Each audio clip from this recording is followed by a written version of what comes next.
তোর মতো মেয়েরা হতে পারবে না। শেষে যদি ওরা পাশ থেকে দাঁড়িয়ে দেয়, নবে থেকে নাক দিয়ে বলতে হবে, এই হয়েছে জ্বালা। ছিঁড়ে মাস্টারের বউ এখন হয়েছ পরের বাড়ি রাধু। জগদীশ মাস্টারের কত নাম ডাকছি, দূর দূর থেকে ছেলে মেয়েরা তার কাছে পড়তে আসছে। আর কি থেকে কি হয়ে গেল, 7 দিনের করোনার জ্বরে উনি মারা গেলেন। আজ ওনার বউকে অন্যের বাড়িতে রাঁধুনির কাজ করে। ও কৃষ্ণ সরলা, সবই আমার কপাল। কত ইচ্ছে ছিল মেয়ে ডাক্তারি পড়বে, ডাক্তারি পড়ে এসে মেয়ে গ্রামে গরিব মানুষের সেবা করবে। পয়সার অভাবে লেখাপড়ায় বন্ধ হয়ে গেল। তবে একটা কথা বলে রাখছি দিদি, এই আমি যতদিন এ বাড়িতে আছি তোমার গায়ে আঁচড়টি পর্যন্ত লাগতে দেব না। সরলা, এমন কাজ করিস না, এতে বিপরীত হতে পারে। শেষে যদি তোকে কাজ থেকে তাড়িয়ে দেয়, তাড়িয়ে দিলেই হলো। বলি কাজের লোক পাবে কোথায়? আমাদের ইউনিয়ন আছে না? সরলা, আর কোনো লোক এ বাড়িতে কাজ করতেও আসবে না। সরলা, তুই বাজার যা, যাবে আমি চা করি নে। বাইরে নসি, ধনী থেকে নির্ধন ঈশ্বরের মান হতে লাগে কতক্ষণ। ভালো রেখে হিসাব করে ভালো করে রাখবি। বাজারে টাকা পয়সা একটাই কত বছরে না হয়। এতই যখন সন্দেহ, নিজের ছেলেকে বাজারে পাঠাও না বাবু। ও তো বেলা 10টা পর্যন্ত বোঝের মতো ফোন ফোন করে বাবা। তা সরলা, তুই আমার ছেলেকে একদম মন করবি না। ছেলেটা আমার সারা রাত থেকে একটু টিভি দেখে, একটু মোবাইল খাবে, তা একটু বেলা করে ঘুরবে না। মানছি ছেলেটা আমার একটু বোঝের মতো কালো, তাই বলে তুই ওকে মন করবি? এই দেখ, তুমি তো মন করলে। হ্যাঁ, আমি আমার কখন করলাম? এই মাত্র তো বললে। সে যাই হোক, এবার থেকে বেশি বেশি করে মাছ কিনে রাখ। কেন কেন? ও, তুই বাড়ি থেকে মাছ পরে আসিস না? ভালো, শুনছি নাকি আবার করোনা বাড়ছে। আমার কাছে অনেক মাছ আছে, তোকে সব দিয়ে দেবো। আমি আমার নিজের জন্য বলিনি, তোমার ছেলে সারা রাত ঢক ঢক করে জল খায়। ওর ঘর মুছতে গেলে ডবল মাস্ক পরতে হয়।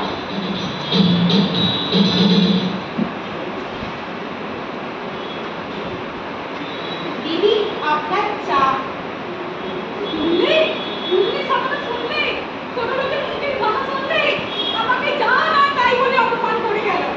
আমার ঘিরের টুকরো ছেলে, তাকে যা নয় তাই বলে গালাগাল দিলে। আসলে সরলা দিদিতে বাড়িতে কাজ করে, তাই ওর মেজাজটা একটু খিটখিটে হয়ে গেছে। কথা বাড়ি আসুক, ওকে যদি না কাজ থেকে ছাড়াই, তবে আমার নামা কথা বলা নয়। কি অমুক কাজ করবেন না, শুনেছি ওদের ইউনিয়ন আছে, শেষে আর কোনো কাজের লোক খুঁজে পাবেন না। হ্যাঁ, বলিস কি রে, ওদেরও আবার ইউনিয়ন আছে? হ্যাঁ, আর তোকেও বলিস আরো, তোর কিন্তু সারাদিন ভিঙ্গি পড়া করে পরের কাছে ফল চুরি করে ঘুরে বেড়ায়। তার জন্য তোকে তো গ্রামের লোকের কাছে কম কথা শুনতে হয় না। কেন বাবু, ওকে আমার বাড়িতে কাজে লাগিয়ে দে না। ও তো বাসন মাজা, ঘর মোছা, রান্না করা, সব কাজই তো করতে পারে। কাজে করে মাছ গেলে তোর হাতে অনেকগুলো টাকা আসবে। অমন কথা বলবেন না দিদি, আমি বেঁচে থাকতে ওকে নোংরা থাকতে দেব না। তাহলে ওর বাবা ওপর থেকে চোখের জল দেবে। ওকে মানুষ করে রাখলাম, তাই সে তো আমারই দিদি। এই যে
পেয়ারা চুরি নালিশ জানাতে এসেছো বুঝি? আমার কাছে পেয়ারা চুরি হয়েছে, তুমি জানলে কি করে? শুধু আমি নই, কুসুমপুর গ্রামের সব মানুষই জানে খেমদিদির গাছের পেয়ারা কারা যেন পেরে নিয়ে শুধু পেয়ারা নিয়ে যায়নি, ওর বসে বসে খেয়েছে। বলে কিনা চোরাই পাখি পেয়ারা খেয়েছে, নিজেরা পেয়ারা খেয়ে চোরাই পাখি করে দোষ চাপানো হচ্ছে। তাই সারদার কাছে এসেছো ওর মেয়ের নামে নালিশ জানাতে? আমার কাছে পেয়ারা ওর মেয়ে চুরি করেছে, তাই আমি ওর কাছে নালিশ জানাতে। এটা জানানো কি অপরাধ? পাড়ার ছেলে মেয়েরা ভালোবেসে যদি কারো গাছের ফল পেরে খায় এতে দোষের কোথায়? তাছাড়া বাকি ছাড়া তো তোমার টেনকুলে কেউ নেই। তোমার গাছের পেয়ারা খাবে কি? ও তো মাটিতে পড়ে পড়েই নষ্ট হয়ে ও যাবে। বাবা, এমনি দেখছি চোরের সাক্ষী তোমার মা। এতই যদি করো, নিজের ফল কি তোদের খাওয়াও না? পরের গাছে ফল পেরে খাওয়া ওদের কাছে একটা আনন্দ, আবার খেলাও বলতে পারে। শহরে যেটা পাওয়া যায় তার প্রতি ওদের কোনো আসক্তি নেই। কতবার ফল কিনে ওদের হাতে দিয়েছি, সেই ফল ওরা ছোট ছোট ছেলে মেয়েদের হাতে বিক্রি করেছে। তুমি যে দেখা পাখি, মাত্র আমার পোতা পাখি। নিজের ঘরে নেই তো আটকা, সে আবার টাকা করলো। এতই যদি করো, নিজের গায়ের উপর খেতে মানুষের সেবা করো না, তখন বুঝবে কত মানুষ কত চায়। এই দিদি, তুমি মানুষ চিনলে না গো? গতবার লকডাউনে যখন দিবার বাবার করোনা হয়েছিল, গ্রামের একটা লোক তার বাড়ির কৃষি মারা গেছে। তখন কে দিয়ে এসেছিল? তোরা কৃষির বাড়ি বাজার হাট, ওষুধ কেনা, টাকা জোগাড় করা, এমনকি তাকে হাসপাতালে পৌঁছে দেওয়ার ব্যবস্থাও করেছিল সেদিন ফুল্লরা কৃষ্ণ। খেলতে দিগো, তুমি শুধু ওদের খারাপটাই দেখলে, ওরা যে গ্রামের কত কাছের মানুষ সেটা একবারও ভাবলে না? দিদি, তুমি বাড়ি যাও, আমি কথা দিচ্ছি ও আর কখনো পেয়ারা চুরি করে খাবে না। কাকিমা, কাকিমা, কাকিমা, আপনি মনিকা এত খাবার চেষ্টা না, কি হয়েছে বল? ফুলরা কোথায়?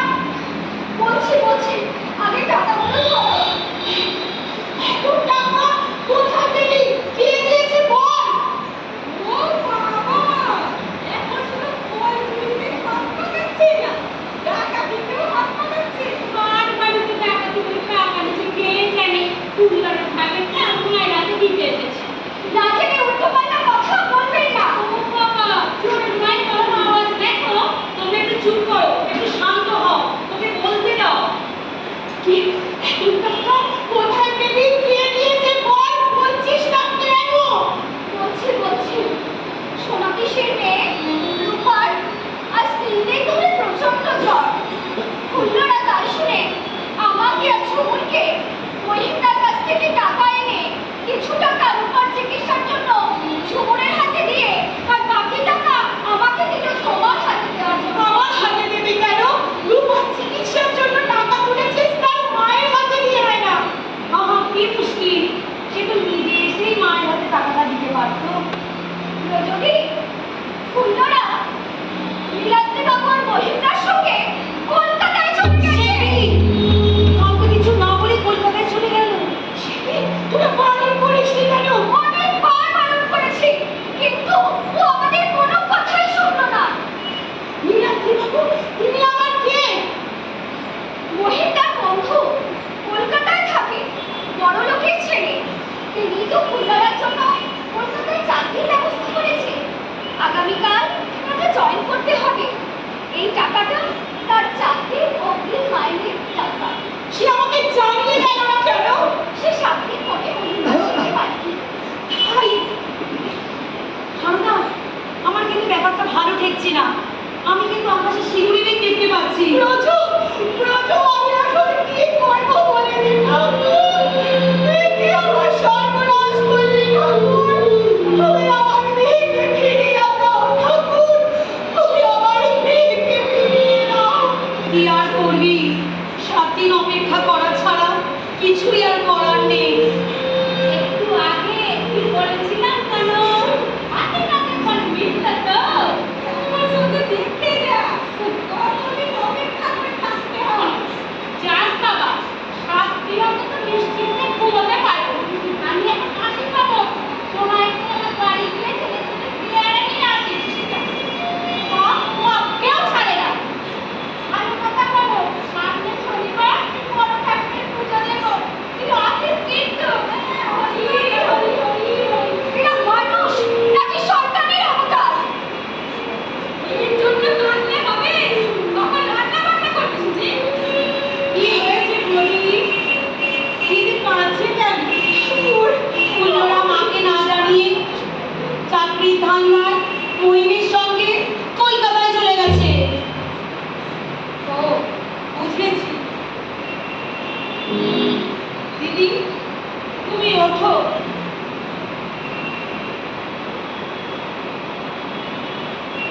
বাড়ি যাও, এবেলা রান্নাটা না হয় আমিই করে দিচ্ছি। না সরলা, আমি করছি, তোকে আরাম করে কাজ করতে হয়। সে আমি বুঝে নেব, তুমি এখন বাড়ি চলো। সেই ভালো। মল্লিকা, তুই ঝুমুরকে সঙ্গে নিয়ে ফুল্লরার বাড়িতে আয়, আমি সারদাকে নিয়ে যাচ্ছি। আচ্ছা ব্রততী। মল্লিকা, এদিকে আয়। কিছু বলবি কাকিমা? এই টাকাটা ধর, রূপার মায়ের হাতে দিয়ে আয়। তাই হবে। চল সারদা, আমার সঙ্গে বাড়ি চল।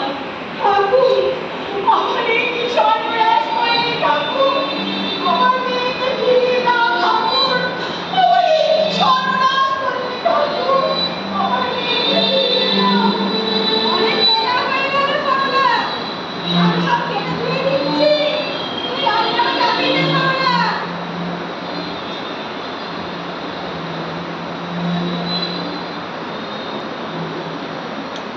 মহিন বাবু, মুড়ো ঝাঁটা সংসারের কোনো কাজে লাগে না জানি, কিন্তু তোদের মতো চরিত্রহীন লোক করতে সাহায্য করার জন্য মুড়ো ঝাঁটা কাজে লাগে। ফুল্লরার একটা কেস যদি স্পর্শ করো, তবে জেনে রেখো শীতলা